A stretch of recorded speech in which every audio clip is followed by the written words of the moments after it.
Good afternoon, everyone. Good evening, wherever you are. We are here today as part of the Global Engagement Initiative's collaboration with the Asfari Institute. Today's discussion is a book discussion about a recently published book about COVID and gender in the Middle East by Rita Stephan, called COVID and Gender in the Middle East. This is part of a series of discussions that we're having here at AUB to coincide with the 67th session of the Commission on the Status of Women at the UN. But this, of course, touches on issues that AUB is always working on to advance the discussion of gender and equity globally. And I would like to introduce right away our moderator, Sarine Karajerjian. Take it away. All right, thank you. Thank you everyone for joining us again. Good evening, good morning, wherever you are. I'm very honored actually to moderate this wonderful panel with two remarkable women, Dr. Rita Stephan and Lina Abou-Habib, around the book of COVID and gender in the Middle East, which you can find here. Hopefully you'll find it and get it. So our discussion today is about COVID, and the book itself starts with why does it matter if COVID is female or male? You know, in reference to France's linguistic debate of is it le Covid or la Covid? L'Académie Française, the Office of the Québécois de la Langue Française, and the Royal Spanish Academy recommend treating COVID, in quote unquote, as feminine. In Arabic, the virus is masculine and the pandemic is feminine. So the book highlights the gendered economic and social impacts of the pandemic. And it also highlights the agency of women in health as the first order, economy as the second order, and society as the third order during the pandemic, and not as just passive recipients of governmental aid and international aid. So this volume that Dr. Rita compiled together offers an Arab feminist perspective on national and localized responses to COVID, gender-specific issues such as care responsibilities, gender-based violence, girls' education, and displacement vulnerabilities. So why are women at the heart of care and response? Because of their vulnerable, again, quote unquote, and this is something we can talk about, their vulnerable status.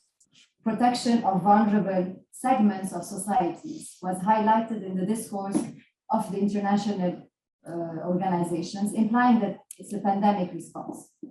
Official responses have also compartmentalized this pandemic as a gender effects in discussions by or about women, and treated women as a special category, analyzed separately.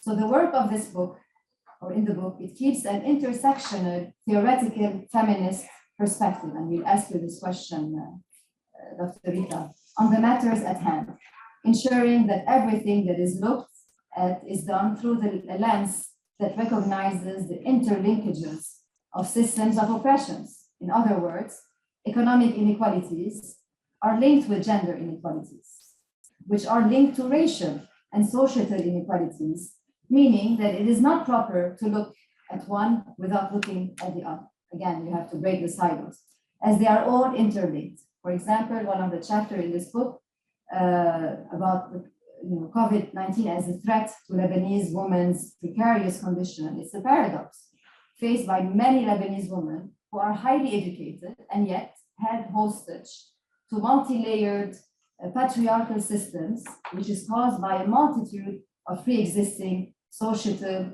economic, and political factors. So this pandemic is not just a health issue.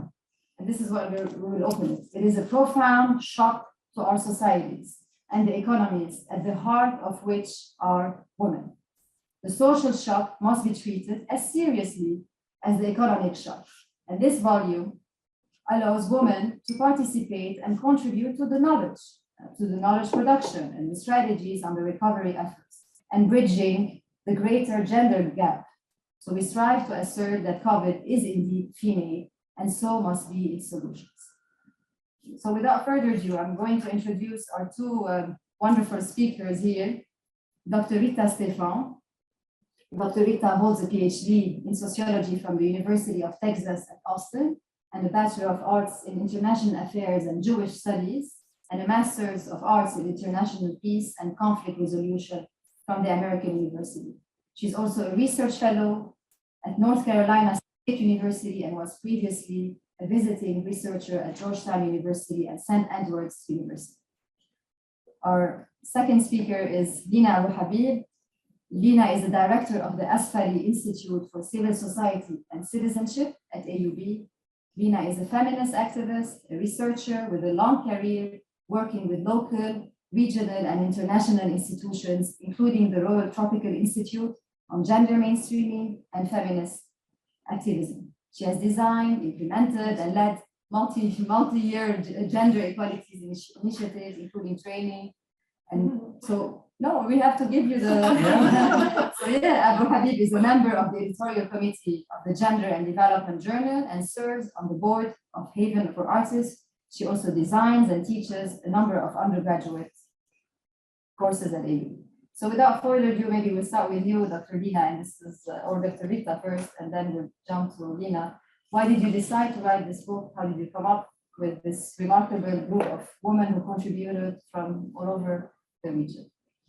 Well, thank you, Sarine, very much. And I want to add to your description of Lina is that I am so honored to be in the presence of Lina Abou-Habib, who is honestly a leading force of feminism, of Lebanese feminism, of Arab feminism. And it's my honor to be here, and thank you for inviting me. I also want to thank AUB and the DIP Center. Thank you, Amanda, and thank Carla and Tanya for all the hard work that you have put to put this event together, and thank all our audiences. This was a project that I felt I needed to do something about what's happening.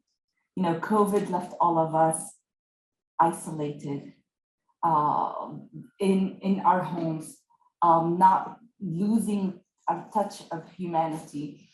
And I was working with many projects involving foreign assistance and all the, by the way, everything I will say today is in my private capacity and not affiliated with my workplace.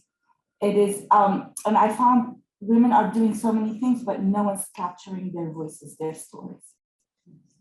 And I started digging more into what's the story, what's out there. Ironically, you will see that if you Google, like most of us do when we do research, you'll see that there's a lot of narrative, lots of stories about the impact of COVID in the Western world. When it comes to the non-Western world, it is few studies that were done by intergovernmental agencies on the overall impact. When you specifically look at gender and COVID in the Middle East, there's not much done except opinion pieces. And being a sociologist, I wanted to show facts on the ground. I wanted to get data. It started with the idea of like, let's run a survey and then like, let's put something together of what people are doing. And as it was in the United States, so it was around the world, COVID became a matter of who lives and who dies. Who's worth saving and who's not. Initially, it was a health question. We know that men were twice as likely as women to contract the virus, just from exposure, being more out in the public sphere, more in the open. But some countries, specifically Lebanon, women were twice as likely as men to die from COVID. And that wasn't an accident. That was a factor of who got care and who was not worthy of care. Beyond the health impact, it was, as you said, economic. Today, economists tell us the net job losses from COVID are 100% women, and we are not likely to recover those job losses. I'm not talking about the dual duties, the dual burden, all that, but immediate job losses. Women found themselves burdened by the care duties that they left their jobs and they're not going to go back. Beyond economic impact, one of the chapters talk about rights that were lost and gains and human rights and democratic progress that were lost in during COVID that will take years to recover. These were rights that were granted that were lost. While COVID is feminine in its impact, the solution to COVID was mostly masculine. In many countries, the army was deployed to enforce a lockdown. In many countries, COVID was dealt with as a war. It was a war on the pandemic, for which measures war affairs had to be implemented. And women were isolated, were marginalized from the solution. But did women stay put, silent, quiet? They never do. And this is where the last section of this book talks about women responses. We talk about the shadow pandemic, and that is as a result of this health crisis, we now have a domestic violence crisis. It's the shadow pandemic. Many women's shelters got closed during the pandemic. Many courts were closed down because it was no longer safe. Women were not allowed to leave the home of their abusers. And feminists were not quiet about this. They tried to help. They defied the lockdown rules to go help other women. Finally, COVID exacerbated some of the social vulnerabilities for especially vulnerable population, refugees, sexual minorities, young women. And we see in the, among the refugees, young girls, we had a huge increase in the rate of young girls getting married to get out of the situation because of the economic crisis. There was further deprivation among refugees. Migrant workers suffered the most, especially in Gulf countries. They were put to care for COVID patients without any protection. Who got access to vaccines? And again, the feminists were the ones who spoke up against all these injustices. I wanted to have voices from the field. Every chapter is methodologically researched and documented. No opinion pieces there. We're showing facts on the ground. And every chapter there involves either a scholar or a practitioner on the ground who's doing the work, or someone who's working with them. And usually knowledge is one directional, west to east. And in my scholarly work, I like to introduce the West to the knowledge production in the East because it is very rich. And this was an attempt to deliver the voices of women from the Middle East and North Africa who are taking matters into their own hands and are being part of the solution and are barging into the spaces where decisions are being made to demand to be heard. So this is the book in a nutshell, and I can do it without Lina's contribution, because what happened during COVID, we had the August 4th blast in Beirut, further devastation. And Lina and I were in touch and talking about how does this affect even other populations that we're not even thinking about. And with that, I turn it over to Lina. Yeah, maybe Lina, here we can jump with, you're also contributing to a chapter with another colleague. So maybe what's the key learning given the last the LGBT rights? Yeah, maybe continuing from where Rita stopped, which is, the unfortunate timing of, full-blown pandemic. At the same time, if you put it in the context of Lebanon, in the context of a broken healthcare system, or best case scenario, an ineffectual healthcare system, even unprepared for normal situation. And then you have COVID, then the blast, the August 4th blast, which, as we know, has destroyed a number of healthcare facilities, and also a protracted arrival of the vaccines because of all sorts of delays. But also when the vaccines were finally arrived, they didn't go to the most vulnerable. We all know of the multiple scandals that happened when politicians actually got hold of the vaccines first. And the fact that, similarly as what Rita was saying, the gendered impact of COVID had to be, you have to look at it in the case of Lebanon, but perhaps Beirut, in terms of also the disproportionate impact of the blast, of the Beirut blast. And this is where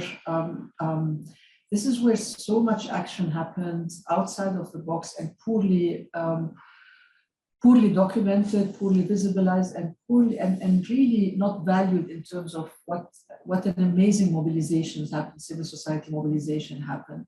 And to do so, Sarine, I just want to remind us that the area where the blast happened, as most of you know, destroyed specific geographical areas. Some of these geographical areas were really the place of residence of the most vulnerable. So migrant workers, sex workers, in the case of a couple of a little bit, I would say slightly more affluent places, like the Mankhayj and Meze area, these have over the time they've become the safe haven of the queer community. So it was a place where the queer community lived and worked. So this was totally destroyed overnight. And you add to it the layer of gendered social norms and the fact that these communities are, on the one hand, made invisible. They are not part of public policy. They are not part of any form of investment, support, care, in the absence, as we know, of any form of any mechanism for social protection. So you've had communities that lost their safe place to live. They lost their livelihoods. They lost all sorts of options. And I want to remind all of us also, even when the ministry rolled out the vaccination plan, the trans community couldn't, because you had to bring your ID, which doesn't, and you don't look like your ID. So everywhere you looked, things were complicated and adding layers on layers of discrimination, which in this case is a discrimination that affects lives directly, that affects lives. And, I really want to shout out for the organic mobilization that happened. I'm very proud to be part of an organization called Haven for Artists, which is a haven. It's a place where that uses artivism, art to as a form of resistance and as a form of communication with other organizations with whom, as AUB, we are partnered and we work closely, like MARSA for sexual health, that does sexual and health rights work and reproductive health work on the ground, and many other organizations actually teamed up organically, came together in the absence of any form of official support to basically identify the damages, who is affected by the damage, and to start their own emergency initiative. What is so special about this? First of all, this is being done within the community, by the activists within the community, in this most difficult of circumstances. The most difficult because many people, they had no other place to go to. There are no, they don't have safe houses. And we have reports, documented reports of those who had to go back to their families, who went back to abusive families and to toxic environment and were submitted to the violence that they had exited from. In the case of sex workers, there are reports and testimonials because of the loss of work, basically, of going into sex work that is unsafe, that is abusive, etc. So all of this was happening at the same time, literally amongst the ruins. And rather than waiting for Godot and waiting for a government that is in any case inefficient, and might I add, it was an organic mobilization on the ground. On the one hand, the creation of the first ever database, and understanding who is there, what are the needs, what are the damages, and on the other hand, okay, this is what people gathered, and this is what they did about it in terms of in terms of providing shelter, in terms of providing healthcare, in terms of looking at menstrual health and providing period products, but also in terms of working with those whose lives were shattered and those who have no way actually to cope with or to deal, let alone to deal with the pandemic. And I just want to open a parenthesis. Not so long ago, on campus, we got together to discuss my colleague Dr. Haddad's book on the ways in which the international community, the government, and the local community worked right after the August blast. And we had our friends working on the ground who are actually the heart and soul of this mobilization that happened in Lebanon. And it was fascinating to hear them talk about this, and also to know that, and this is where I go back also to what Tina was saying, none of this is documented. We're discussing this amongst our circles. And I think that's the importance of, in real time, documenting what is happening in the absence of a responsible, accountable state, in the absence of functioning social institutions and public institutions. And also, I also have to mention that even at the level of the international community, because the international community engages essentially when you have such big disasters with the state. So they're not, so what is invisible to the state is also more or less invisible to them. And in the absence of these narratives, again, hence the importance of bringing all this. And beyond also the queer, the queer mobilization, I also want to talk again a little bit, and it's not in the chapter, but also migrant women domestic workers in Lebanon. And this is, where you see the layers of oppression, who are in normal circumstances bound by the sponsorship system, which actually denies them their agency, their being. Whatever they can do is bound in a contract that is as close as possible to a form of modern day slavery. So it took a lot of time, and I have to mention that AUB was one of the first organizations to basically say, make the vaccine specifically available to migrant women domestic workers, because it wasn't the case, when first vaccine was rolled out, it wasn't the case. You couldn't, if you were a migrant worker, not an expatriate, that's a different political position. If you're a migrant worker, it's not obvious that you will get your vaccine or not. But migrant women workers also mobilized in a similar way. Because you had this combination of the impact of the blast, the impact of the pandemic, and the impact of the economic crisis, they also mobilized to take care of themselves. And I really want to encourage all of you to look at, to watch Carol Mansour's film on the migrant workers.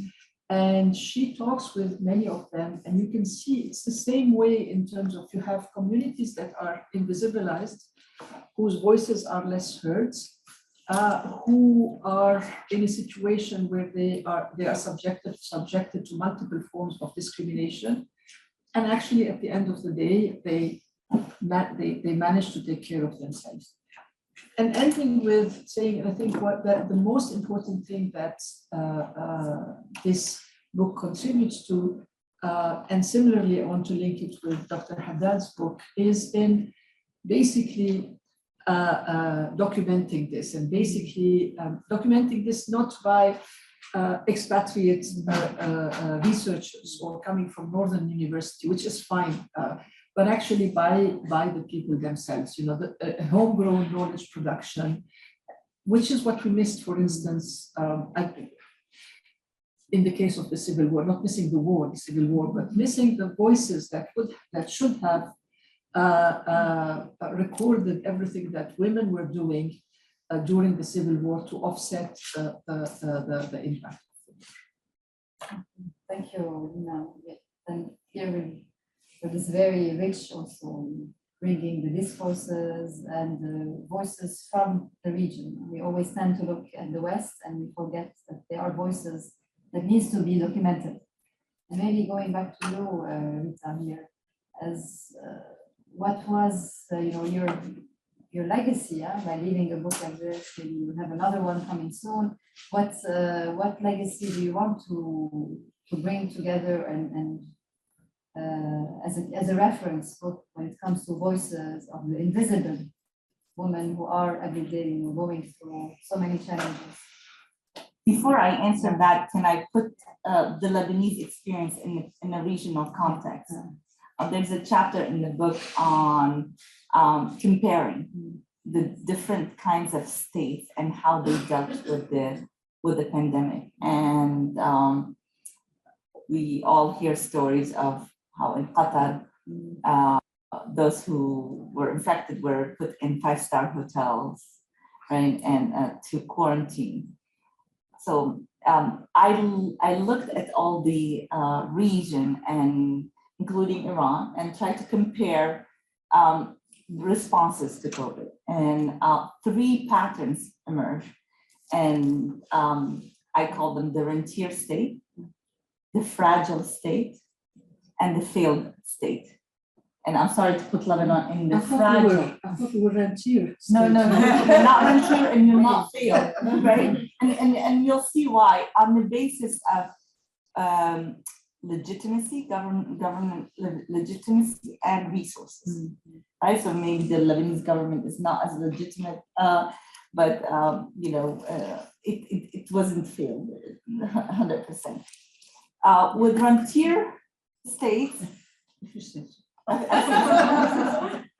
with rentier states, what we saw is very swift, comprehensive response to the health impact of the pandemic. Economic impact was okay on nationals. Like in Bahrain, if you're Bahraini national, in fact, women did very well economically, but not migrant workers. So to put the migrant workers in, they suffered most, right? Whether they were sent home, especially those coming from Asia, or not have access to vaccine, not have access to health, or being put on the front line for caregiving. So frontier states, and those are the states that have the resources and more or less some form of legitimacy for their governments, they were able to handle the health aspect beautifully.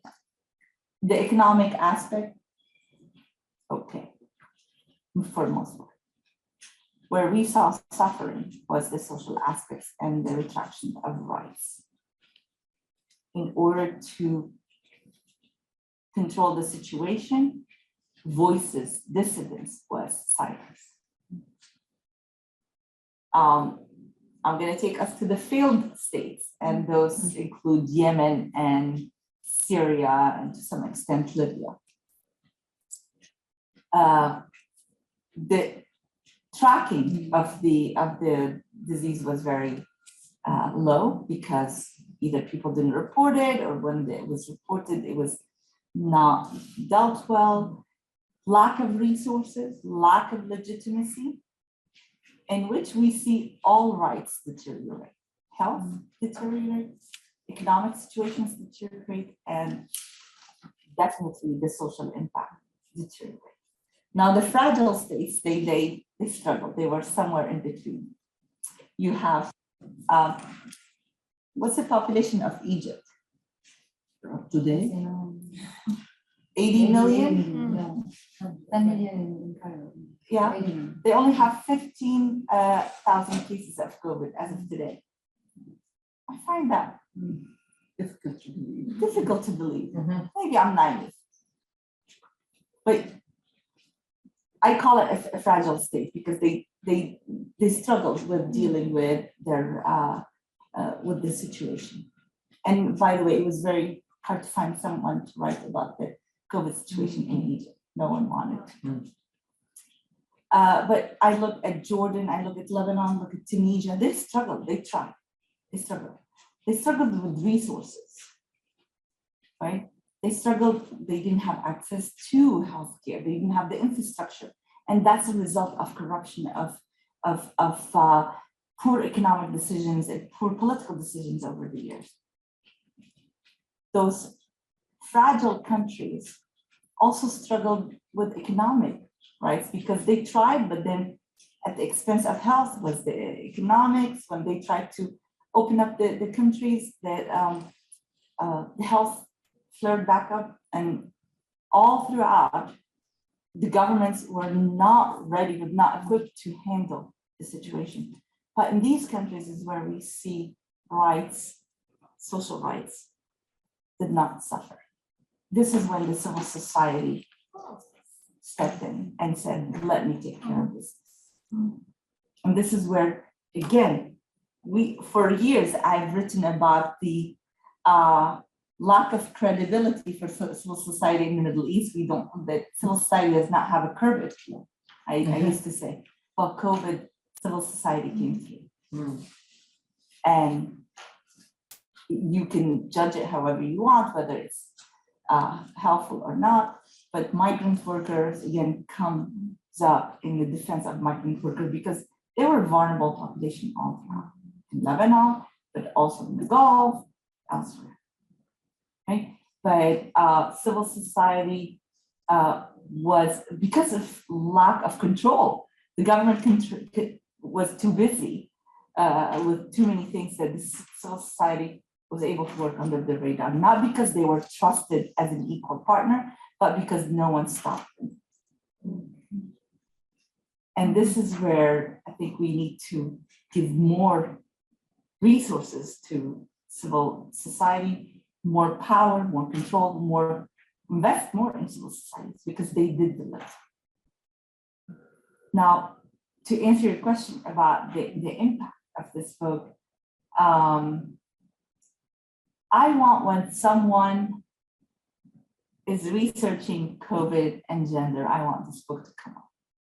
I want someone who's researching COVID for this book to come up. Not to celebrate Rita and Lina, but to say, what do Arab women and men have to say about this topic? We often do not think that the Middle East specifically has anything to contribute to knowledge in the world. And also change the narrative of how we view what these contributions are, because almost everything I write, I have to say, yes, yes, yes, we are the victim par excellence. The Arab women, yes, we're victims.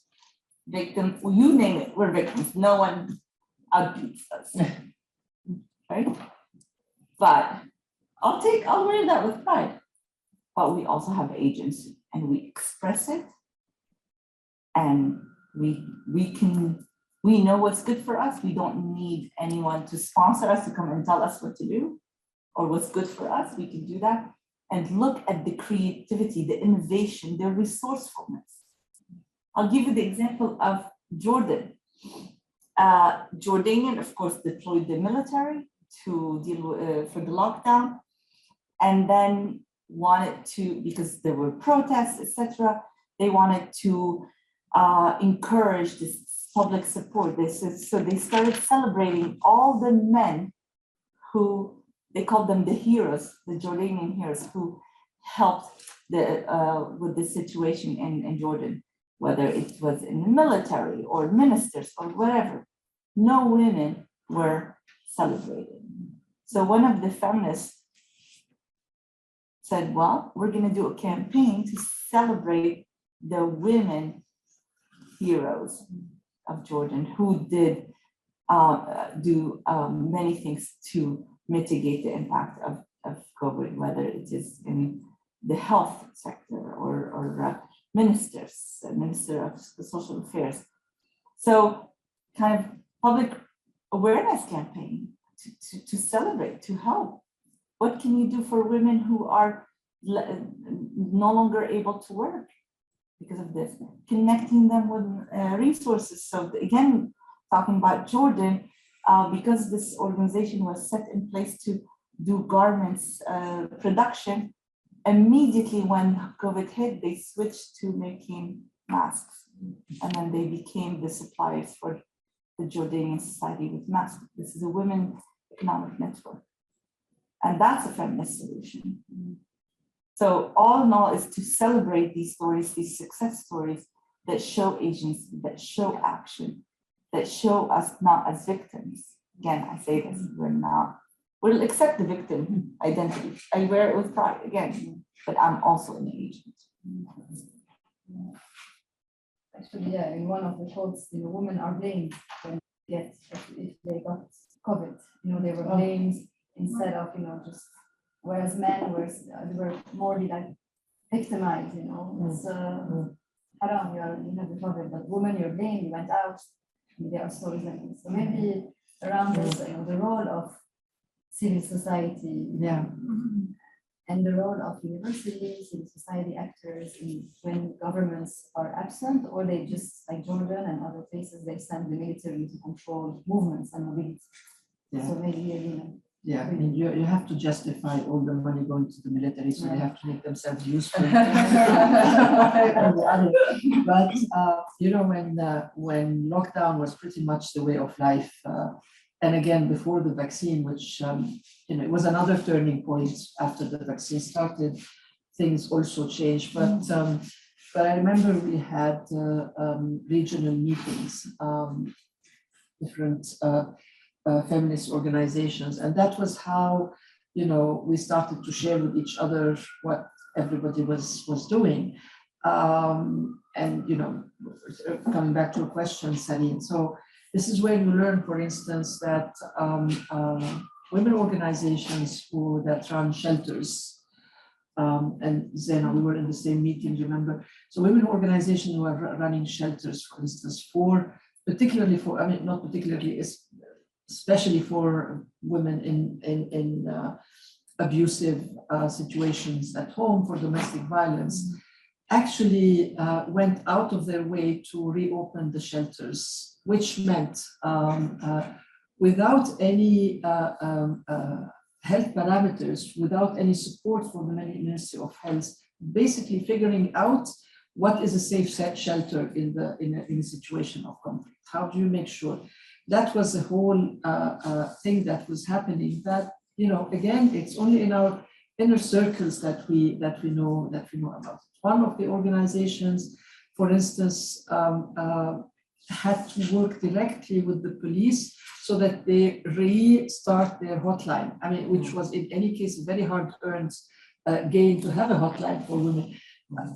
The police stopped receiving calls, so they basically worked directly with them to start to operate the hotline again, and to actually reactivate injunctions,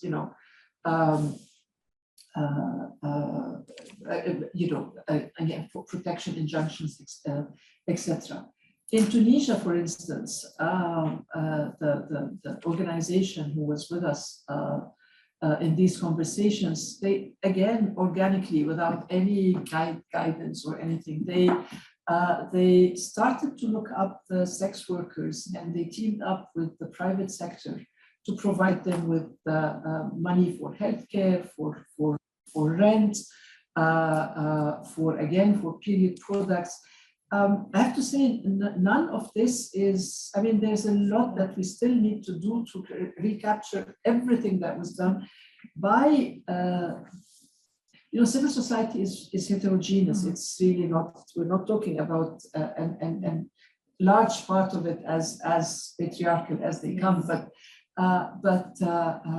at this level, there were a lot of things that were happening just to make the lived experiences of those who were affected most, just to make these lived experiences a little bit gentler when it came, when it came to this combined impact. And that, I think, is for us, for all of us. There is, you're asking in terms of what is it for a space, an institution like EUB. I mean, I think these for us are the research questions that we need to keep in mind. These are the testimonials that we need to continue collecting, and also understanding, all these truly outside the box and in very difficult circumstances, what was happening, how, but just want to finish with one of the testimonials during these meetings. But during the month of April 2020, if I'm not mistaken, so the high point of the lockdown, no vaccine, etc. In Lebanon, there were, again, if I'm not mistaken, 6 cases of women who were killed by their spouses. 6 reported cases. Yeah. And one of the feminist organizations was saying that every time there would be a woman who would be killed and the killing reported by the media, they would have a peak in the calls on their hotline, because women at home would feel, okay, this is where I'm going to end up. And this is just I think this is the tip of the iceberg, because we don't have the full picture. None of this is properly documented and properly followed up, etc. And I'll finish by saying this for us definitely has to be a research agenda. Very well. I think we can open up as well online. If you have any questions, please write it down in English or in Arabic, and we'll make sure. And thank you. Just my question is, Arab women role models. Like, I was thinking when you were talking about Jordan, I was thinking about Queen Rania. She's attached to the state, and then you have another class of the prominent women who aren't attached to the state. And how did they model the ideal sort of behavior during COVID, whether they were like a Queen Rania figure or somebody outside of that establishment circle? I don't know much about what Queen Rania per se did for during COVID, but I can tell you that they were female ministers, and it's unfortunate that we have to put the adjective female there, but women ministers who did show the leadership, were on TV in Jordan specifically. Public figures in Tunisia were very prominent in opening up the shelters and advocating for protection against domestic violence.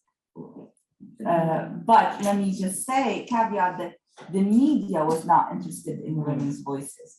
And we see this from the Palestinian case, where women were not featured on media outlets, even when they were speaking. But sorry, you wanted to follow. Did they model a certain kind of behavior? Were they supposed to, were they, as part of some larger campaign to, okay, now all of us women should now go take care of our homes, or that's what I guess sort of what I was imagining, or go back and leave our jobs and be domestic workers. Were there people saying that? Were there people saying the opposite? And I guess that was sort of what I was wondering, like whether there was, what these potential role models, whoever they are, what kind of behavior they would be modeling and suggesting that people, how women, how women should act within this, under these circumstances, these new circumstances. I didn't know, were there any role models? What I wanted to say is I think we need to redefine who is a role model. Yes. And I mean, we tend to role model around celebrities and famous people and all of this.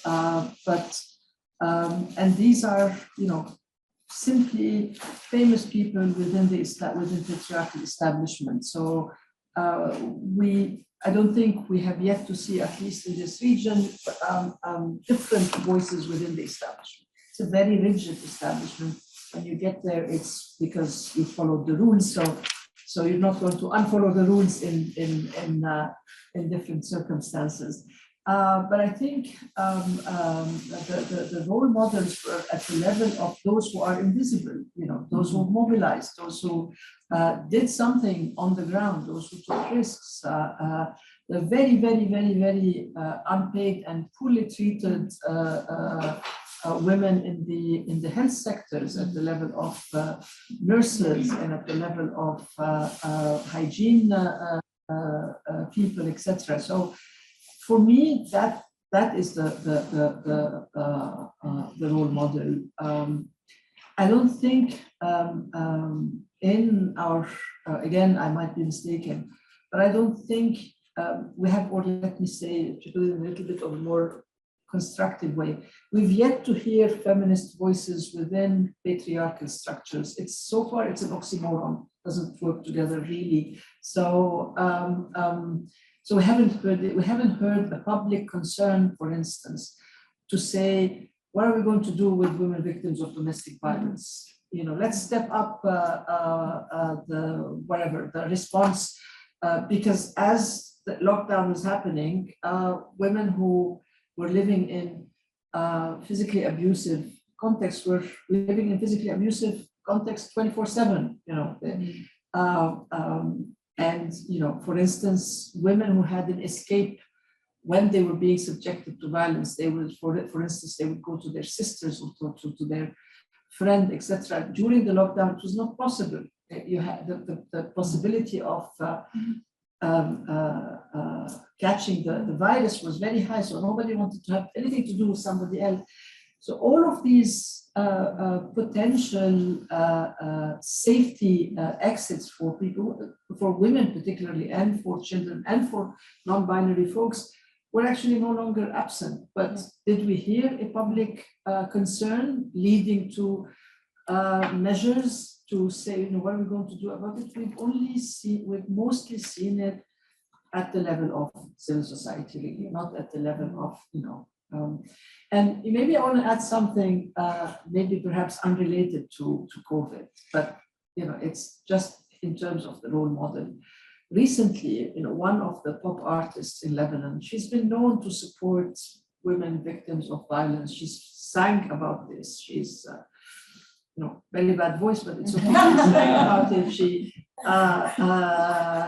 she supports women survivors of cancer, etc., etc. She's what we call in our modern language an influencer, and seriously a role model. And she has been she's supporting now a rapist who's been who's in jail for rape, and he's in jail in France, not in one of our countries, to say, maybe he's been found guilty of multiple instances of rape.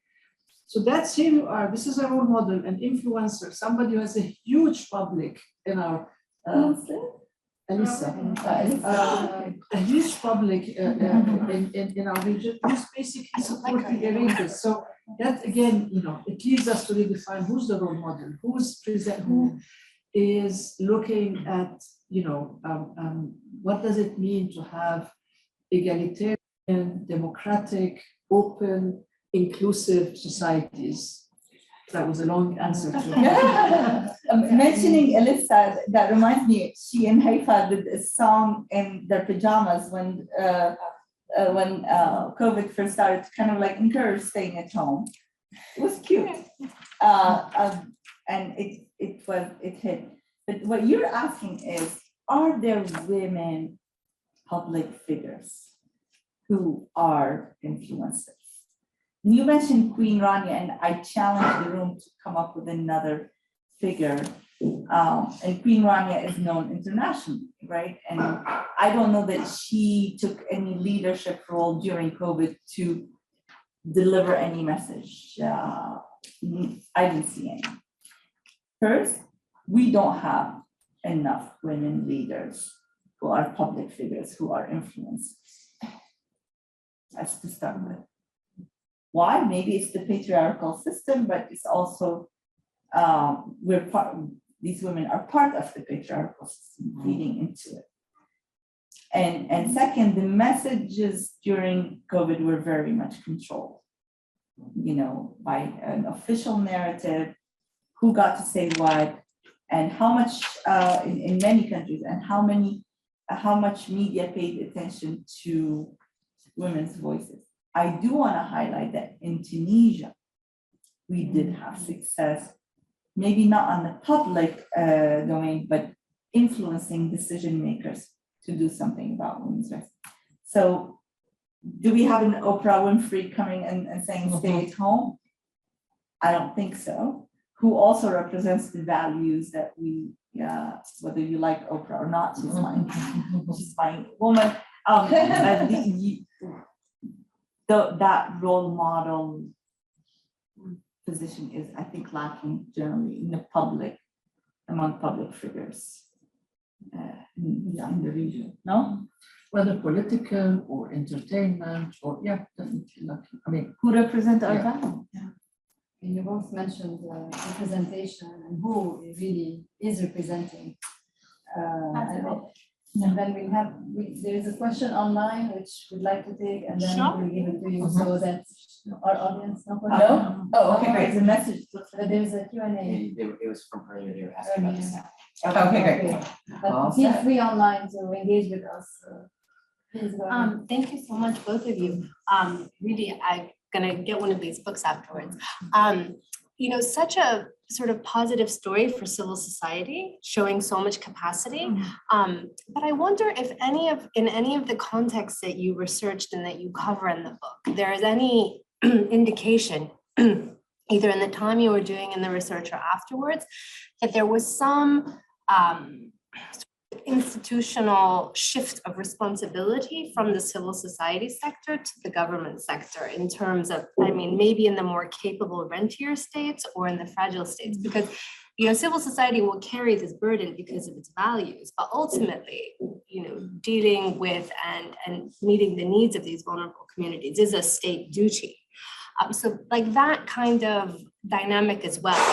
Was there any instance where, in any context, institutionally, the state or the health sector realized, these migrant workers fall under our remit, or yes, we should reach out to sex workers, or is that just going to be a kind of civil society deals with these populations and the state deals with conventional citizens? I want to give you an example to start with. When the vaccine started coming to Lebanon, there were official political statements saying the vaccines are for the Lebanese only. Okay, at a time when, of course, we don't have numbers, so I don't have, but at a time where there is a significant resident population, and the resident population, only very, very few are expats, but the rest are refugees and migrant workers, etc. So the official discourse is not for, even ignoring the fact that to have immunity, everybody has to be vaccinated, not the chosen few. So that's the first thing. But the second, whether it's the pandemic or the economic crisis or any form of conflict, it only exacerbates what is there. What is not functioning before becomes doubly not functioning. And what was those who were oppressed before become, more prone to oppression. So it's just an exacerbation that was there. I don't know if my colleagues from Lebanon would agree with me, but I think, yes, the rollout of the vaccine, given everything that is broken down in the country, it was, and it still is half decent. Now, for some reason, you can't find it. Anyway, that's another story. But when finally all our MPs and business people and ministers got the vaccine and it finally went down to everybody else, this was handled well. Of course, under the purview of the WHO, an international organization, we can't be left on our own devices to manage vaccines, But that was handled well. But again, because it was under, I would assume it was under supervision. But again, within the system, it excludes other people. Those who are already excluded will have difficulties. And that's not talking about, the availability. Let's say a migrant worker has a serious case of COVID.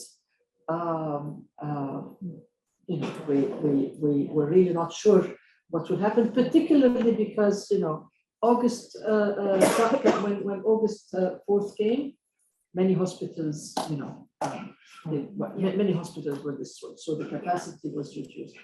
So I think what I'm trying to say is, initially from the start, these governments have actually laws that puts people in a certain hierarchy, which determine who has rights and who doesn't. Like what Rita was saying, who lives and who dies, who gets the medicine, who doesn't get it. So, and that was before. So imagine it in a, when things got really bad. Was the civil society successful in changing the government's mind on things? This is how I'm going to answer the question.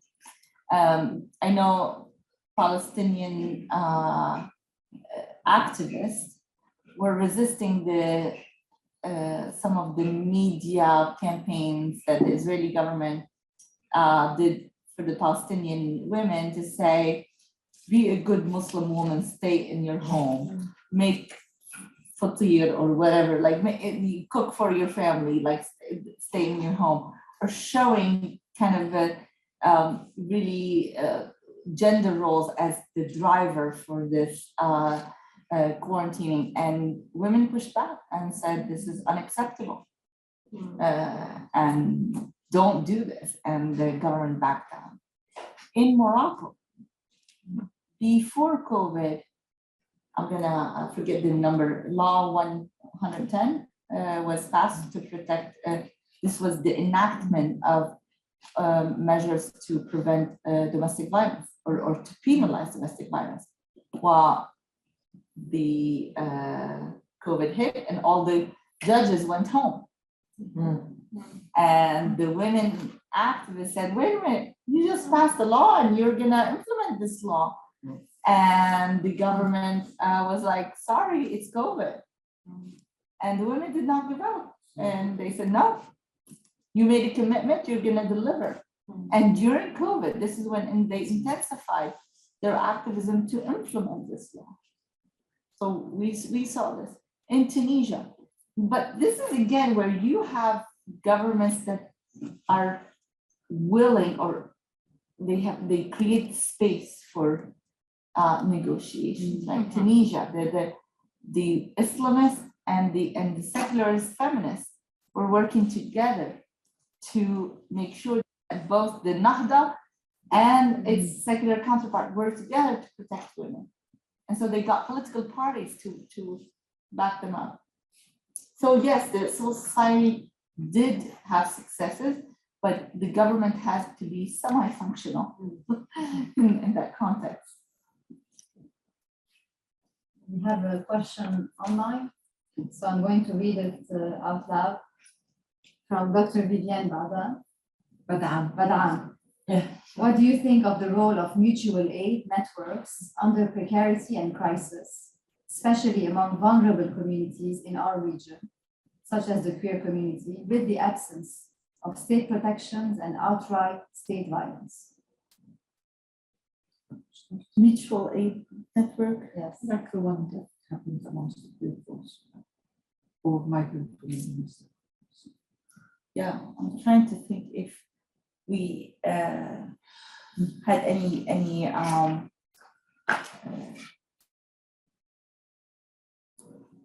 capturing of that.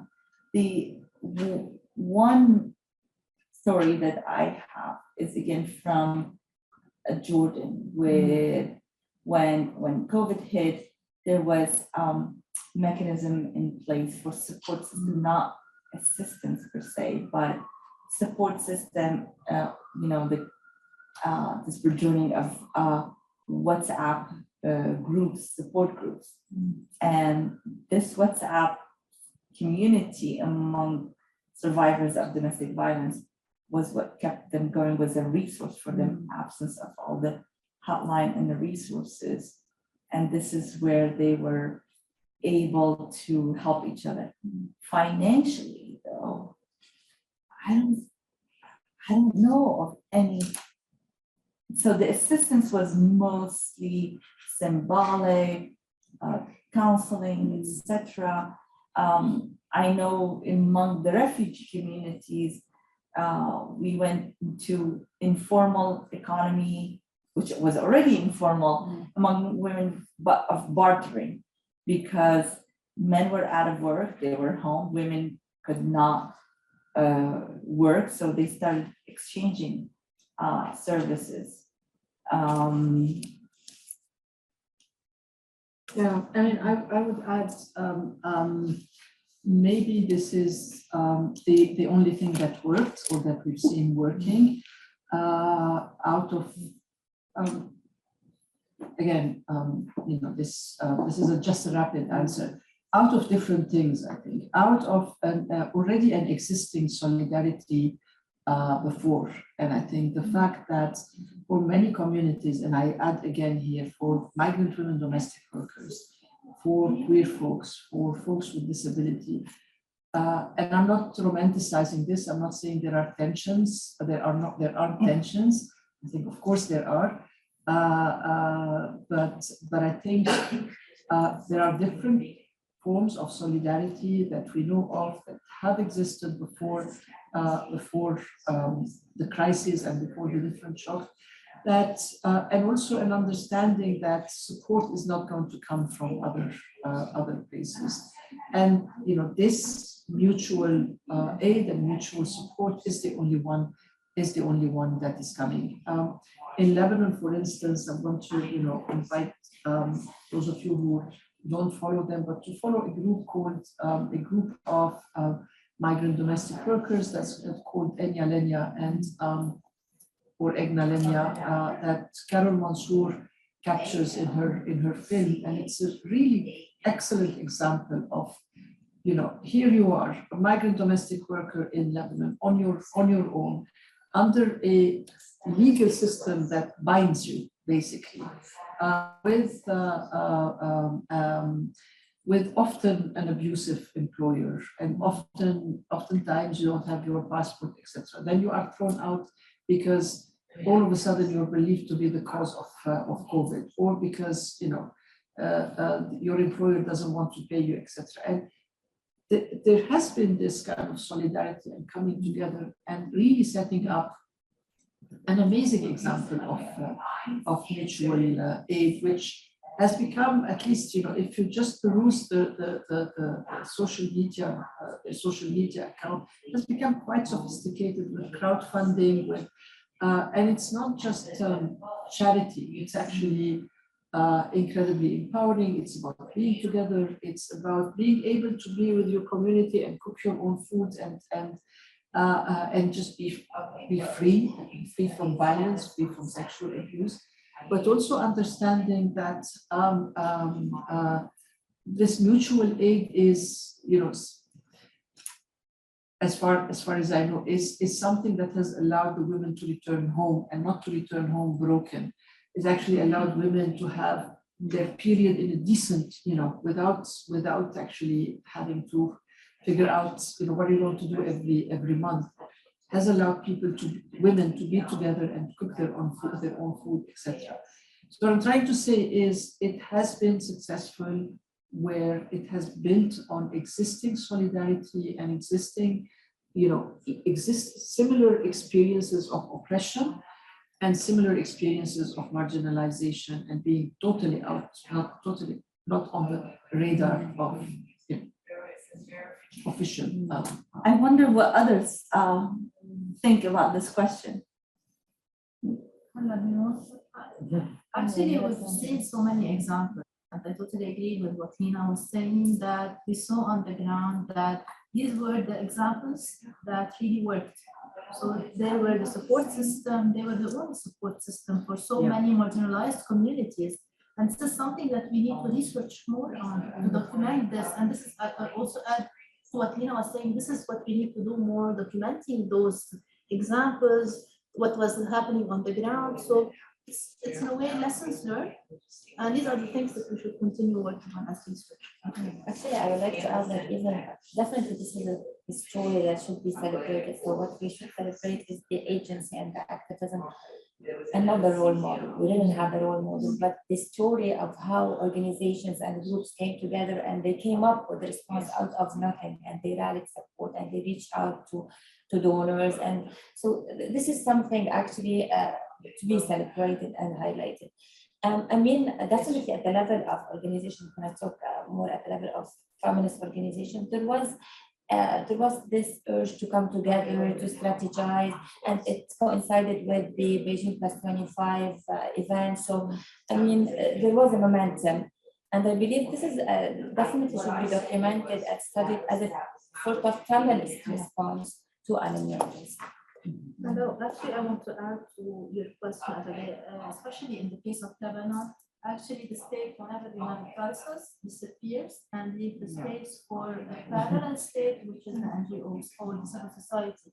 This is a positive and a negative thing because, like in the COVID and in the wave of explosion, we had a mushrooming of NGOs. We didn't know, and this is also something that we need to discuss more: accountability, transparency of those NGOs, the civil society that's working on the ground. Who's holding them accountable? Are they really transparent? And the most successful ones were the grassroots, the ones that were really working from the ground or that were really from the community. These were the successful ones. These were the ones that really did an impact. But in role of the state just leaves the space. And in every time we have a crisis, the state knows that the NGOs will take care of this. International community will support through the civil society. So we just sit back and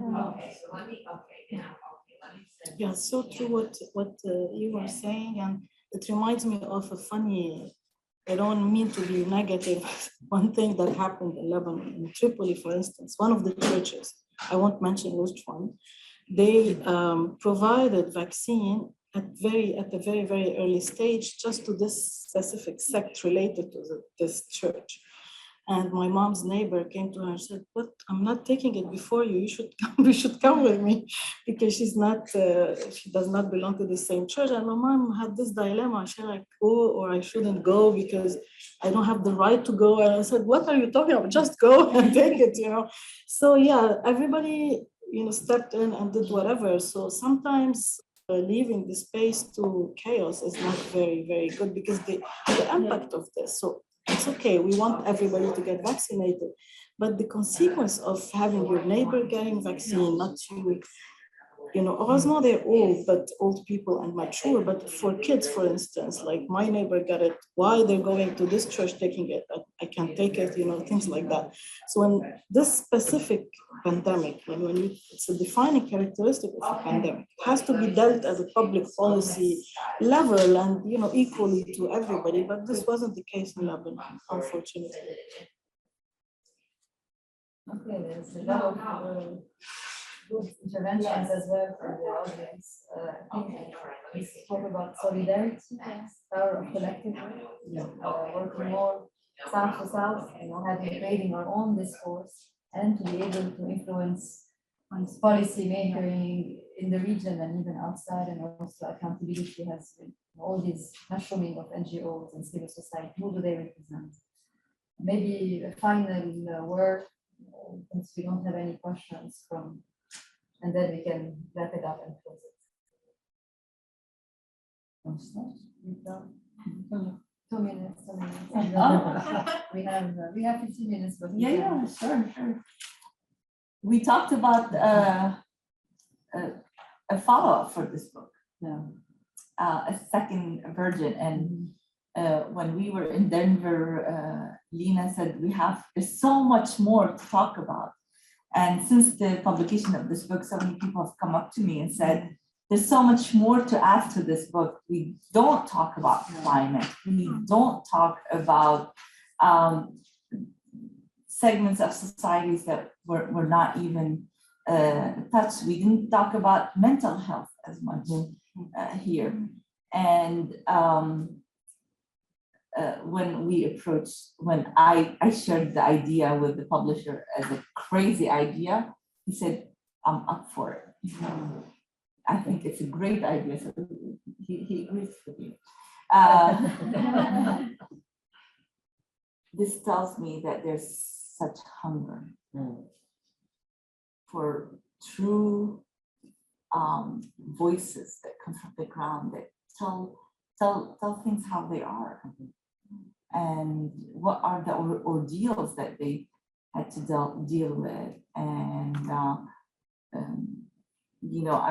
I'm very surprised that many public health entities are interested in this book, and I did not put this book together for public health or maternal health or women's health, because I was thinking someone else should take care of that. I'm not an expert, but you can't, this is more other impacts, as you notice, but they're very, very much connected. And while the focus is what did the government do, not do,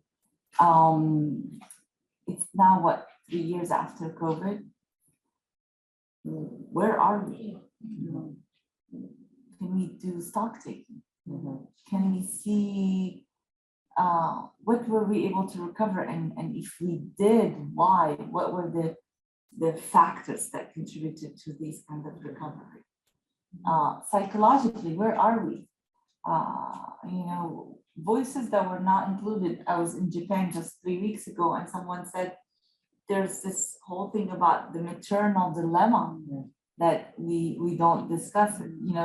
There's so many things that this is just scratch at the surface, and I know that many more people are now thinking about COVID and impact of COVID.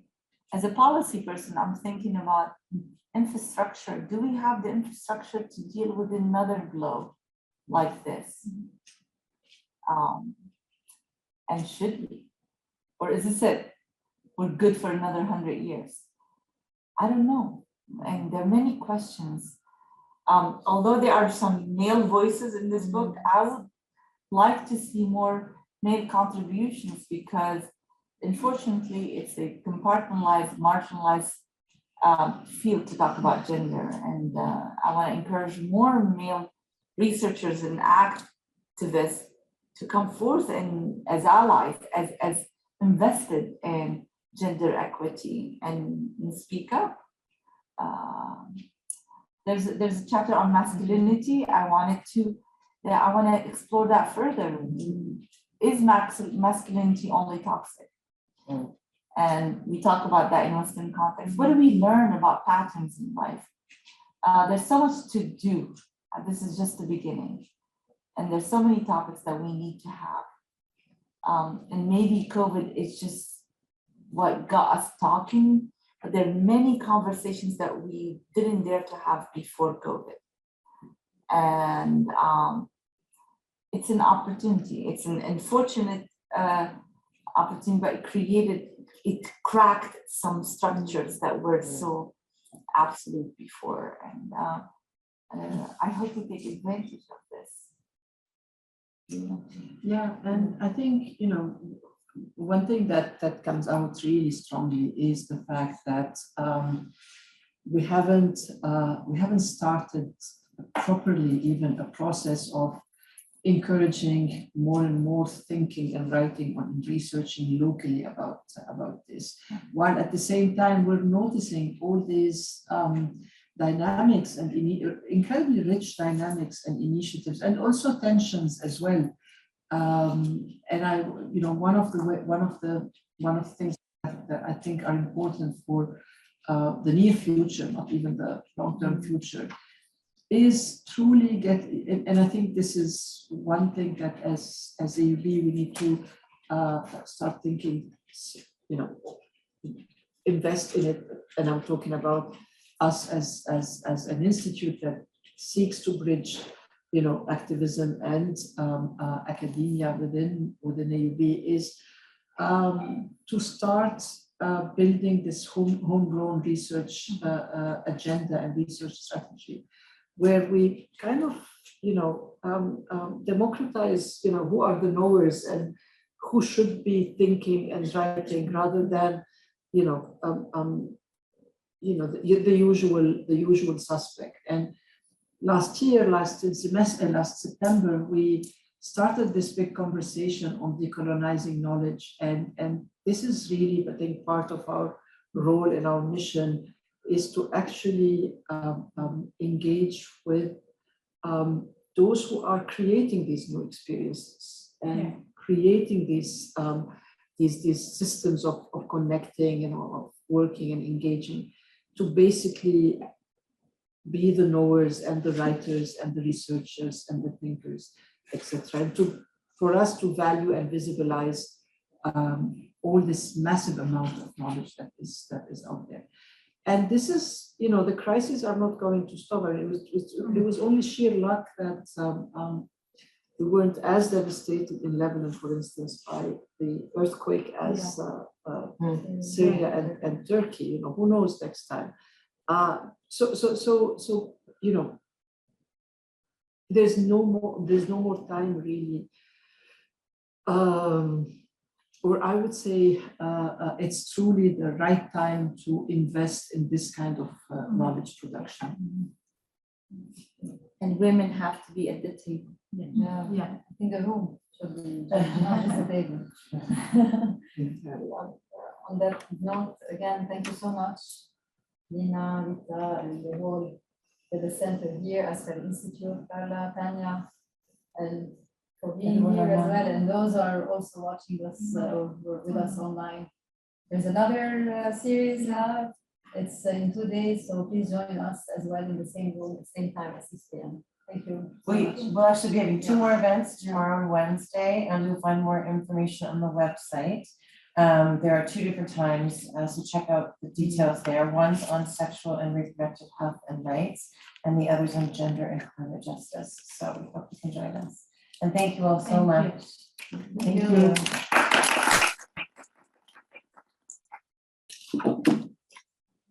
And there's lunch for anyone who